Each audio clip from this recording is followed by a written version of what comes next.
Yeah, we're new at this. We're all learning, let me tell you. There we go.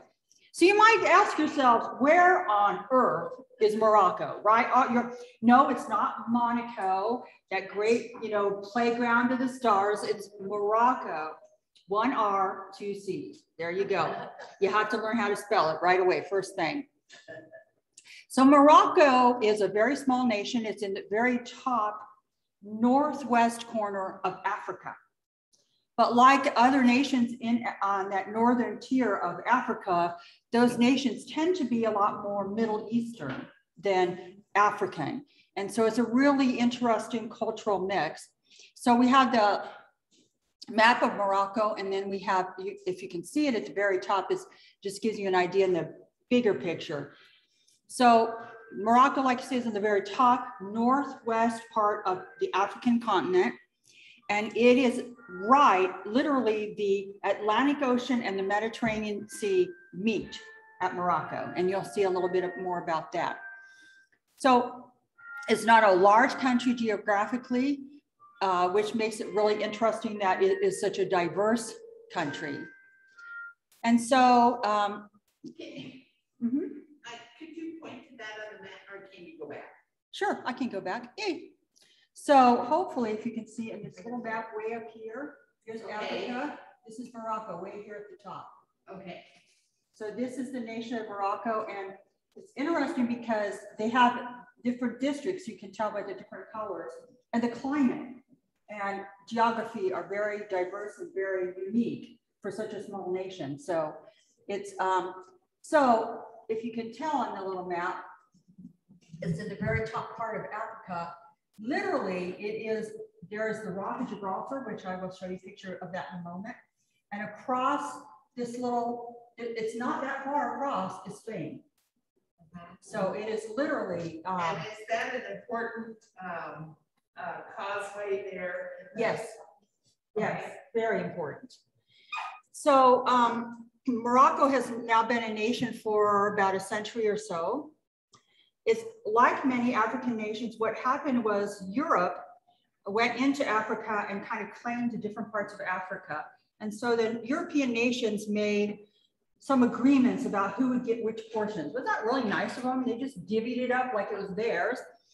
And so what ended up happening, interestingly enough, is that even though it's directly across from Spain, Morocco ended up being governed by France. And so one of the the two national languages in Morocco are Arabic and Berber, but most people speak some version of French. Berber is a language that's very unique, and it's was kind of originated in the southern part of Morocco, but now with it being, and it's a predominantly Muslim country now. And so the dominant language is actually Arabic. So a lot of people speak a kind of combination. Our driver that drove us all over the country, he spoke a combination of Berber, French, and Arabic. And I was told by one of our experts with us that he was struggled with Arabic. So I think the Berber and the French were primary. So it was governed by France for a very long time until the 1950s. And then, but my journey, and that's kind of when my journey with Morocco began, actually in the 1950s, because my parents were stationed in Morocco. My dad was at Port Lyaudi, which is no longer there now. It was a naval air station, the United States Naval Air Station near Rabat, the capital. And so my parents lived there for 3 years in the 50s when it transitioned from being French Morocco to being Morocco. So they were actually in the country when that transition was happening. And you can tell it's the 50s. I picked a couple pictures of my parents, and then I have some on my display board. But only in the 50s would a woman go riding a camel in a dress. I'm just saying. My mom was very proper 50, let me tell you. And so I always thought that was funny that she rode the camel in a dress. And my dad, like I say, was at the Naval Air Station there. And so he was in the Navy. So when I was growing up, I heard all kinds of stories about Morocco. And I was always intrigued by it. And one of my favorite pictures that my dad had taken was this picture here on the left, shows where the Atlantic and the Mediterranean meet. And in his photo, you can really see the two bodies of water. And of course, the other big thing was there was an air station on the rock at the Rock of Gibraltar that made that transition between Northern Africa and Spain. And so my dad got some really good pictures. And so I grew up hearing all these stories about Morocco and their time there. And bearing in mind in the 1950s, you know, we didn't know, in the Western world, we didn't really know a lot about Islam. We didn't really understand what that meant, that you were going to a predominantly Muslim country. My dad was at the air station, although they did not live on base. My dad was really adamant about that throughout his life, that we never lived on the base when he was stationed in the different places we lived. And so they had a little house actually, and I have some of the pictures, because I always think it's fun to see how people live. So I have a few pictures of their little apartment. They lived in this larger house, and they used to tell stories all the time about their neighbor, Jacqueline Vasiljevic. And Jacqueline would make them these beautiful French meals, these 7-course French meals in this tiny, teeny little kitchen. My mom never did figure out how she did that. But so they used to share a lot of stories about Morocco. And then when I found out that the Women to Women were having a trip there, actually another pastor told me about it. I got all excited. So I thought, I'm gonna apply. And so I applied to be part of this group. There were 12 of us all together from our country, including Pat Donahoe. Some of you probably knew Pat. She's been the executive director for Disciples Women in Indianapolis. She just retired, literally, like this year in June. And the key is that when we plan any of these kind of trips, that we're invited by our partners to come participate with them. And so we were invited by our partners. So it was a large group. Like I say, there were 12 women. We were from all over the country. They tried really hard to represent the different parts of the country. And we were also joined by Peter Macari, who is with Global Ministries. And he is the specialist for Middle East. And so he came to help guide us. And what was really interesting to me about that was I know Peter's father really well, Victor Macari, because when I served with Presbyterian World Mission, his father, Victor, had been very active in world missions for the Presbyterian Church USA. And I traveled with him. I went to Turkey with him one time. That was really interesting. So it was really interesting then to get to be with his son, Peter, who is now the specialist for the Middle East in Global Ministries. And so, so my new phase of my journey began. I found out about the trip to Morocco. Our applications were due like at the end of March. I sent it in. I got accepted. And when I got accepted, I told my mom, and she was so excited because of her time in Morocco. And the hardest part about the trip was she died before I went. And I really wanted to tell her about my trip. So that was kind of hard. She found out, I found out I got accepted on the trip just before she went into hospice. And so she died Memorial Day of 2019. So that made the trip a little bit bittersweet because I was really excited about getting to tell her about my trip. But I was hoping she and my dad were up in heaven watching out for me and looking down going, wow, Morocco's changed a little bit since we were there. So we had a lot of preparation we had to do. We had a short period of time in which to do it, but for most of us, Morocco we did not know much about Morocco. I only knew anecdotal stories. I didn't know a lot. So we were invited to do some preparation, to do quite a bit of reading. And one of the books that we read that I found really helpful was Fortress Europe.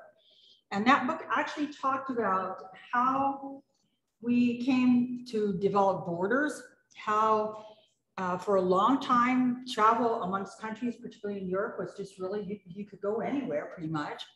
And over time, how different nations, as they solidified their country boundaries, how then it became really critical to figure out how to cross borders and how people could do that legitimately. And all these structures were created, and every country does it a little bit differently, but all these structures were created about how people cross borders, who legitimately can cross borders and who can't. And what's happened is, even though it's called Fortress Europe, what's happened is in the African nations, many of the people in those nations because of a lot of violence and poverty and unrest, a whole variety of issues, they want to migrate to Europe. Because they figure if they can get to Europe, they can get to a better life, much as our southern people on our southern border very much want to come to our country. It's the very similar dynamic. And so we got to do some preparation and some reading, thinking about what that would be like, because it turns out to be an important part of the ministry of the church down in Morocco, over in Morocco.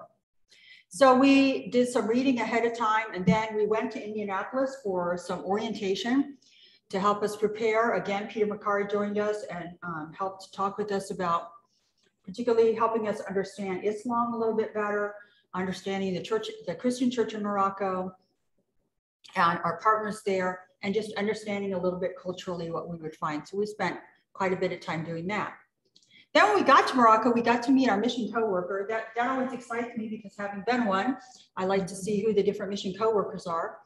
And we all called her Emma. And the interesting thing about Emma and her husband Fritz are our first two mission coworkers from Canada, from the church in Canada. We are the Disciples Church in Canada and the United States are joined. We do a lot of things together, but Emma and Fritz were the first two. I don't know if that's still true, but when we were there, they were the first two from Canada. The advantage was because they were from Canada, guess what language they spoke? French. You got it. And that is critical to service in Morocco. So we began our journey in probably the one city that everybody has heard about, Casablanca. And I tried to put it like up on the map, but it's like up over here. And here's Rabat, we'll be going there, that's the capital, but Casablanca's on this end of the country, it's circled here.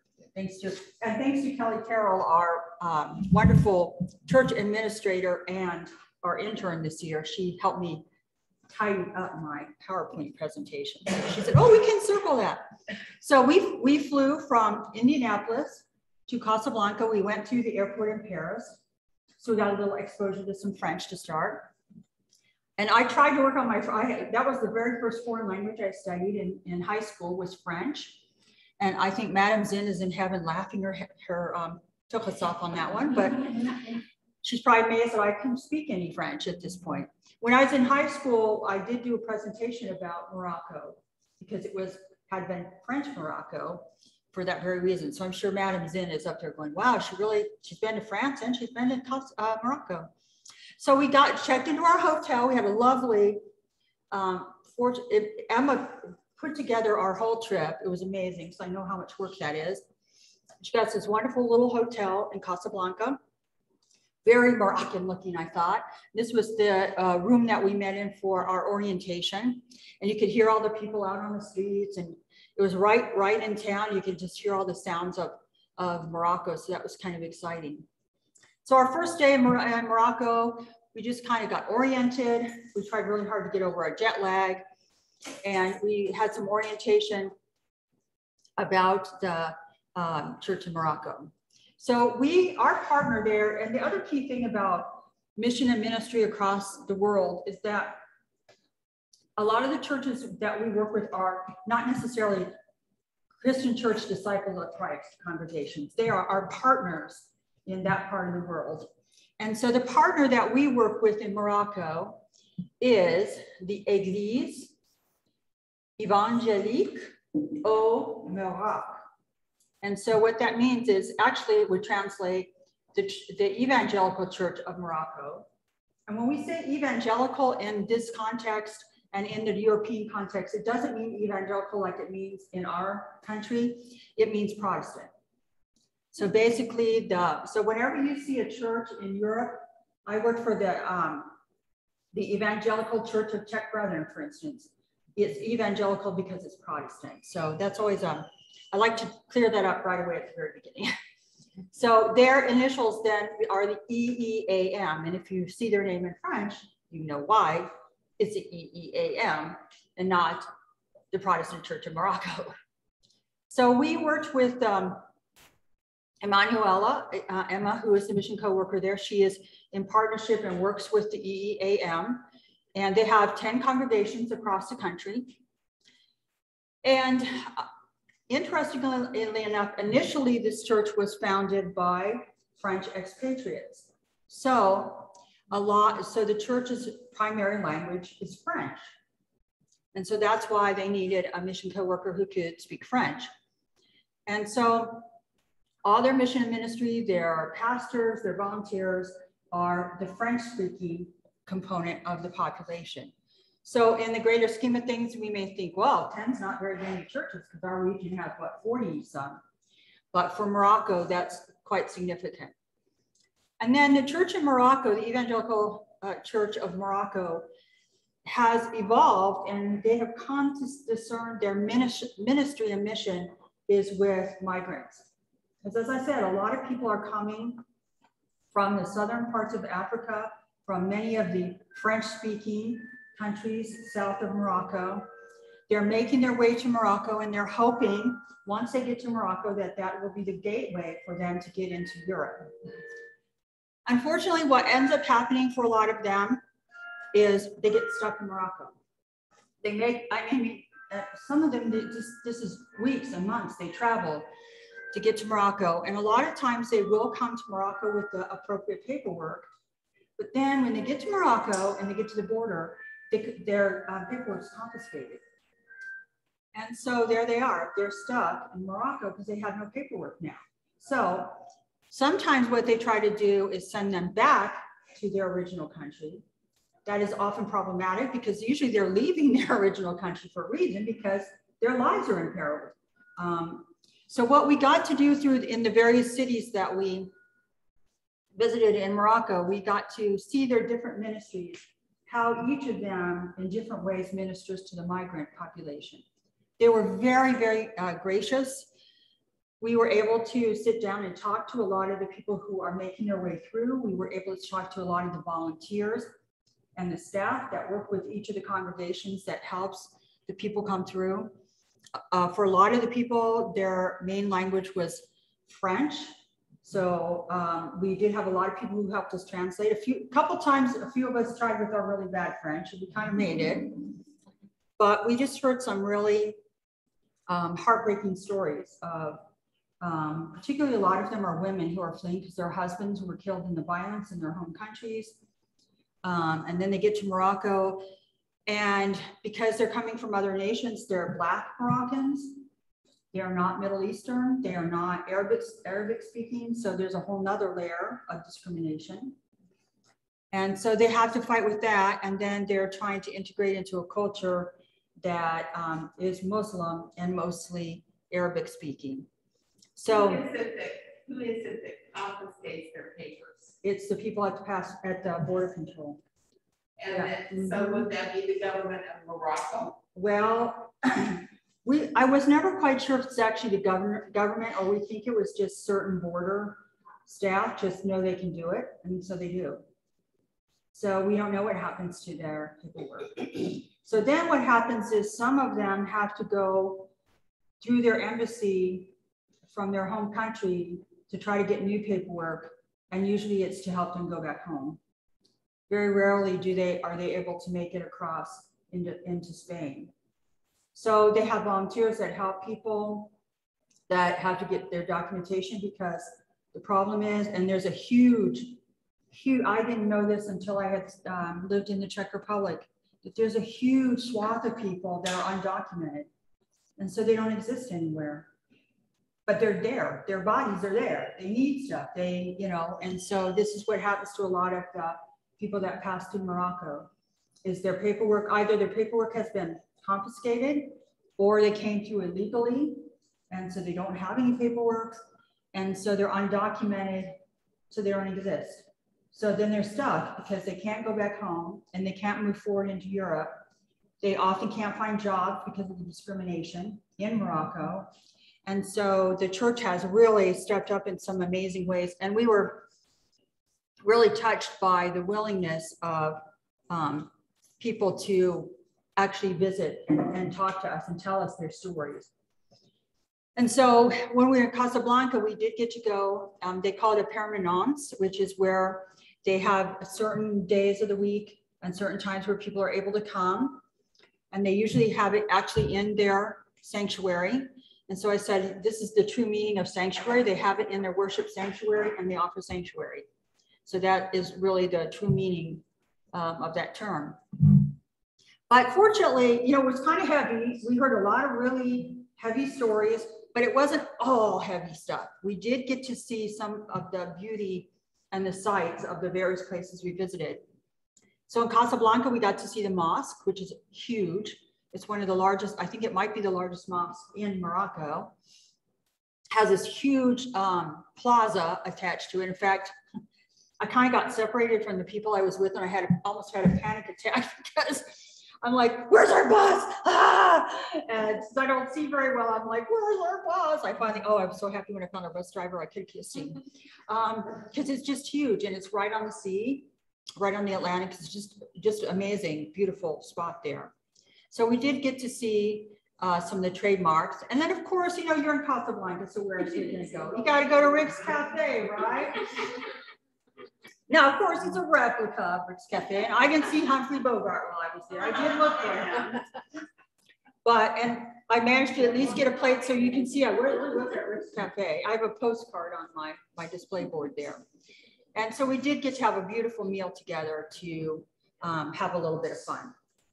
Then we went to Rabat, which is not far from Casablanca. It is, as I say, the capital of Morocco. My parents were stationed at Port Lyoudi, which was I think just north there, but it doesn't exist. They decommissioned that naval air station in the 70s. So, because I was doing a little research. So we did get to drive up to Rabat. And we got to learn a little bit more about the church there and some of their mission and ministry. And interestingly enough, they have a seminary there in Rabat. And so we got to participate in a pastor's seminar. One of the women on our trip works with Disciple Women. I can't remember which office right now. And she did a presentation. And so it was one of those things where you're doing the presentation and she's doing it in English and getting translated. So it takes a little while, but we all got to interact with some of the pastors there and learn about some of the challenges they face and offer just kind of our presence and our support and just kind of letting them know that they have brothers and sisters, especially sisters, across the ocean from them. And then we did get to meet with them over lunch. They were so gracious always in having wonderful, beautiful food for us. Then we got to go to Tangier. We call it Tangier in English. In French, it's Tanger. Does that sound nice? It just sounds a little nicer in French. So you're talking about, we had to go to Tanger. We were going to Tanger. And so we went up to Tangier, another place that I think gets heard about a lot, you know, for the movies and all those different kind of things. And so, of course, while we were in Tanger, we got to learn, again, what that particular congregation was doing. We got to meet some of the people that they were serving, some of the volunteers that they were working with. And we got to go to worship on a Sunday morning. And so we went to this lovely little church. And I was looking desperately for a picture of it. I couldn't find one. And it was just packed, completely packed. Now, of course, they knew that I think it was Sheila was doing the message from our group. So they knew they were going to have an American pastor there, but it was pretty impressive. I'd like to see my church. Well, maybe not right now during COVID, maybe not right now, but so we did get to participate in worship. And again, I had to chuckle because I get the thing so often. I know none of you say this to your pastor ever. Oh, church ran over today. It was like, you know, we're over an hour. We were there at least 3 hours. I'm just saying. So I always want to laugh when people are like, oh, yeah. But while we were in Tanger, we made this little side trip to a little bitty town. She had to really work to find it on the map, but I think she finally found it and circled it, Ceuta. And Ceuta is a really interesting place because it's in the country of Morocco, but it is a territory that is still owned by Spain. So technically, if you're in Ceuta, you're in Europe. So guess what town so many of the people are trying to get to? You got it. And it's gorgeous in a way because it's right on the ocean.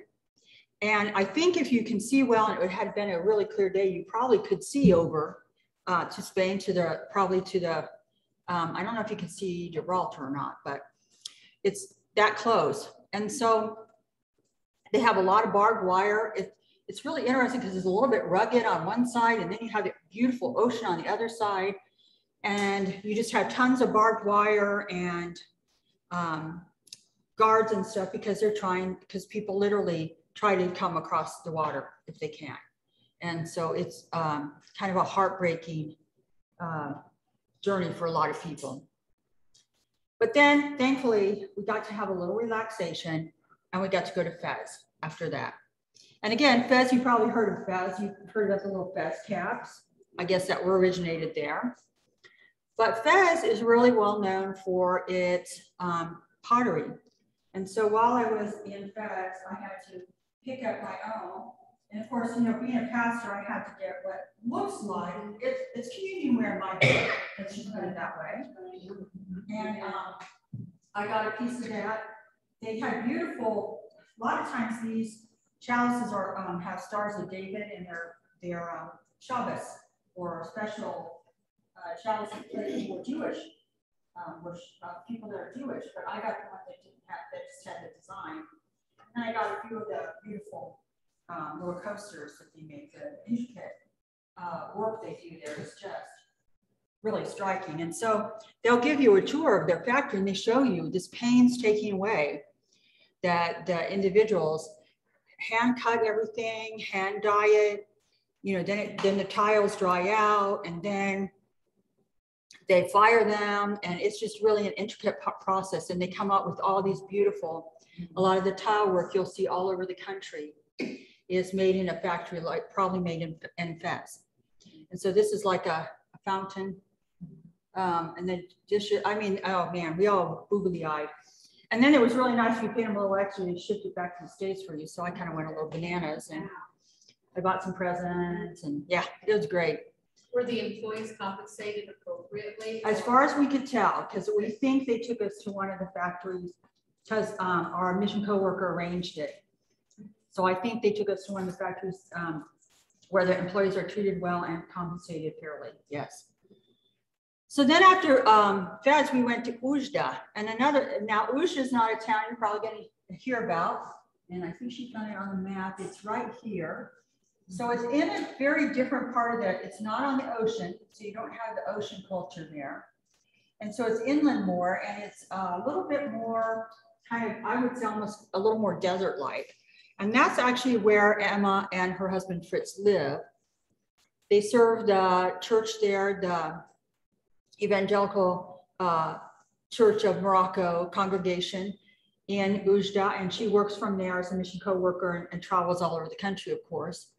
And so we got to see Fritz's church that he serves and hear again about some of their mission and ministry, especially again, now people coming more from the sub-Sahara parts of Africa are also coming into that part of the country. And so we did get to hear some more about his ministry there. And then we went down to Meknes. The only challenging thing about our trip was we spent a lot of time on this minibus. Yeah. Oh man, I'm telling you. After a while, I was like, oh, we're getting on the bus again. But thank heavens, because we needed to get from one place to another place fairly quickly. We were a large group, like say there were sometimes 14 of us. Sometimes we would take on extra passengers. So that little bus was full. And so that enabled us to go and see a variety of different parts of the country. But as I say, it meant we spent a long time on the bus. So then we ended up going back to Rabat, up again by the ocean.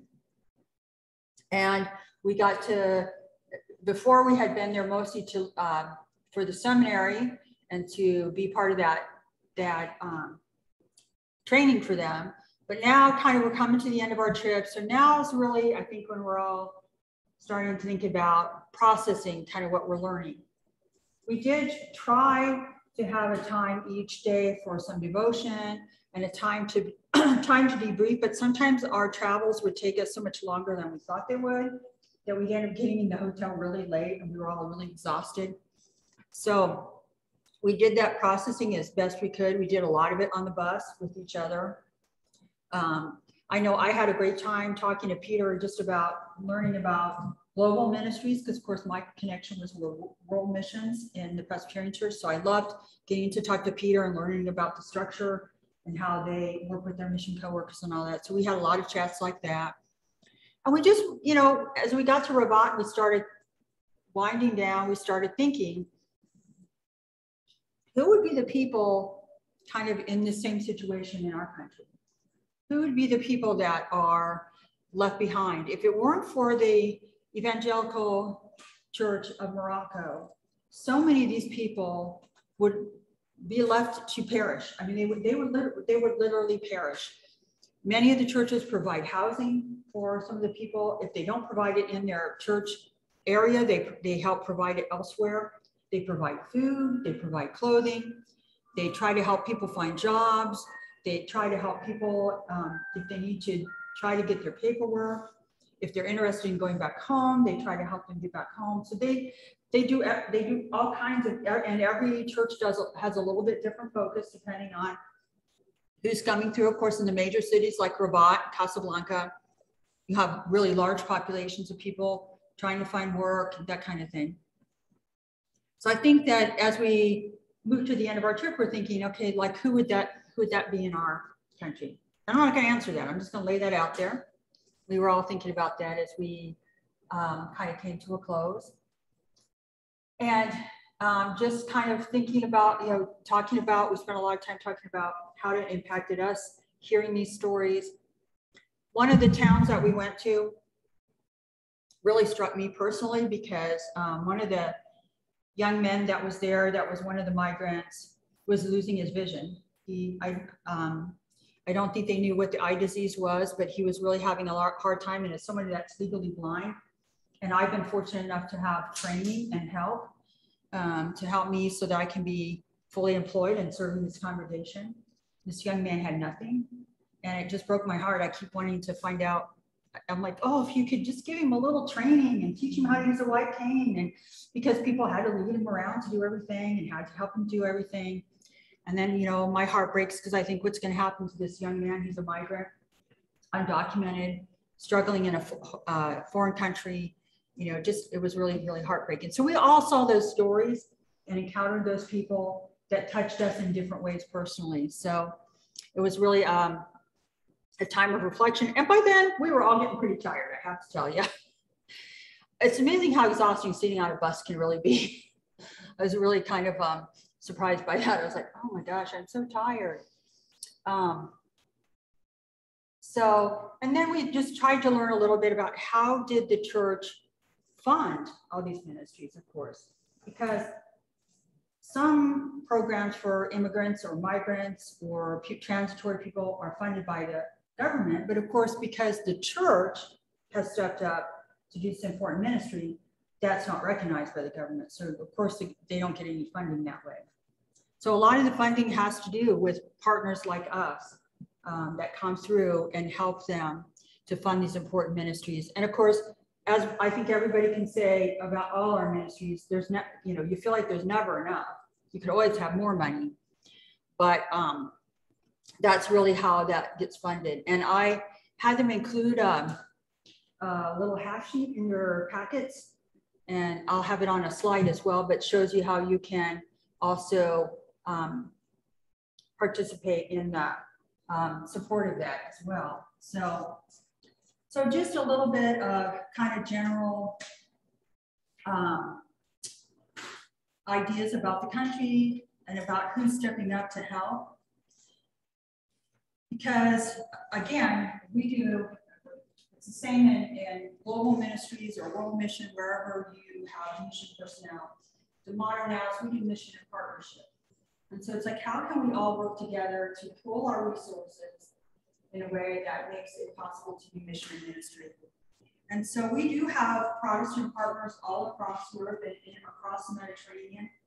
As many of you probably heard about the crisis that's happening in many of our countries where there are migrants literally taking a boat and trying to get across the Mediterranean. When I was a mission co-worker in the Czech Republic, we had a seminar in, we had a mission retreat in, I'm trying to remember what it was, in Hungary. And so I took the train from Prague, Czech Republic, to Budapest.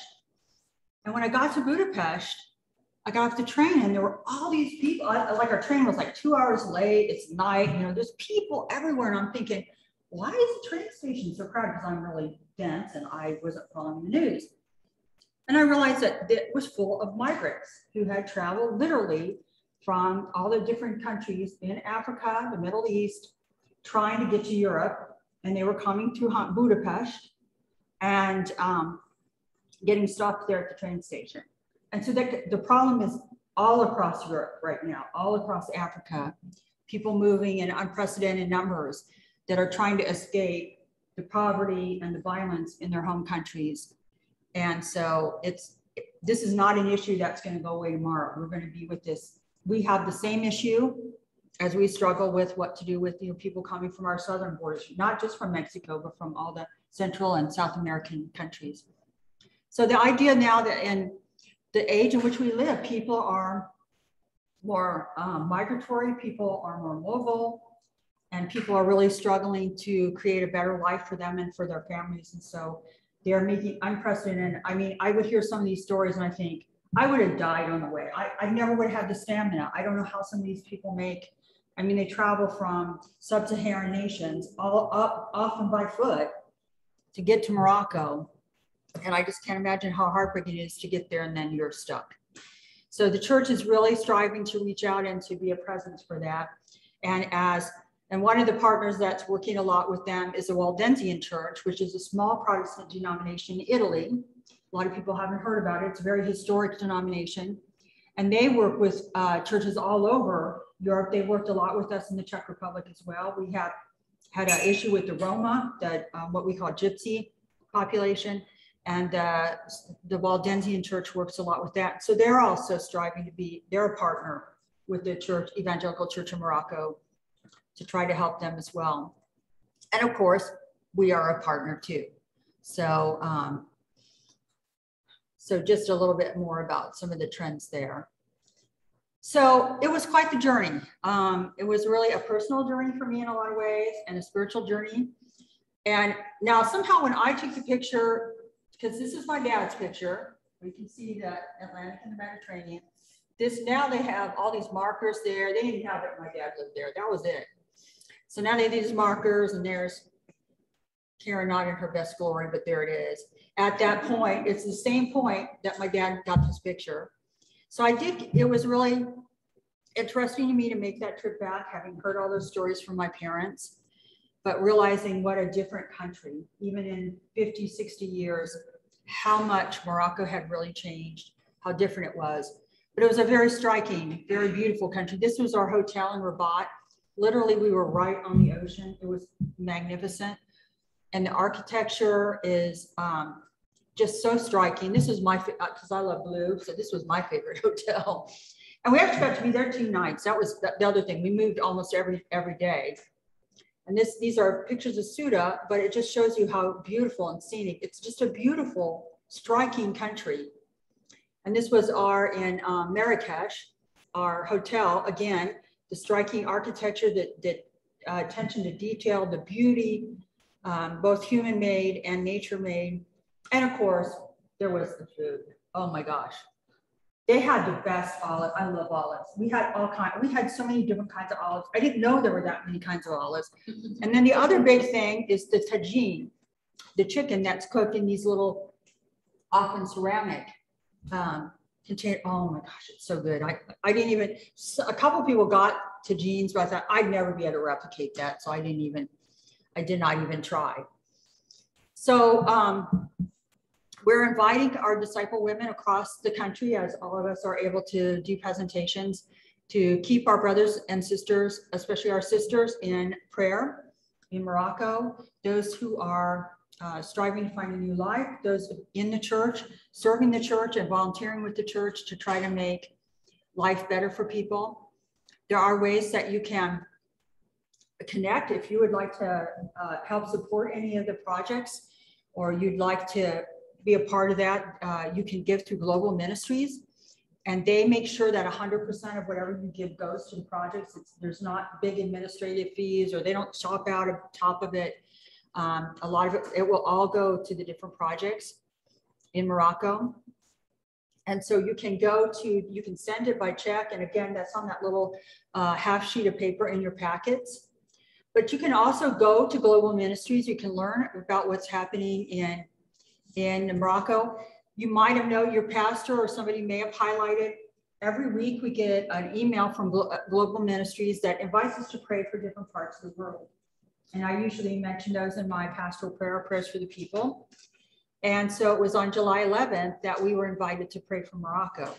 So if you wanted to kind of see, and usually the mission coworker will write like a little prayer, a little story about what's happening. And of course, if you go there now, everybody's got masks on. So they're having to deal with all these people flooding through and COVID. And I'm sure that it's very high incidence in migrant population as well. So you can go to Global Ministries and you can see what's happening in Morocco. You can also click on it and go directly to Emma's page. That the picture we had earlier is on her page for Global Ministries, and you can go see what Emma's doing and who she is as a mission co-worker and some of the stuff. So I invite you, if you've not done that, to check out the Global Ministries webpage. They really have some great information. And as I say, each week they highlight a different mission and ministry across the world. And so that you can always get on the email list, and they will make sure you get those in your inbox as I do. So, I guess that's it. So I want to say, when I finish, merci beaucoup, merci, merci. Thank you so much. It is because of Disciple Women here at First Christian Church, because of the region support, and because the First Christian Church Foundation, all of you helped make this journey possible. I could not have done it without you, and I am so incredibly grateful. And I think my parents in heaven are going, she finally made it to Morocco. So I want to thank you from the bottom of my heart for making that possible.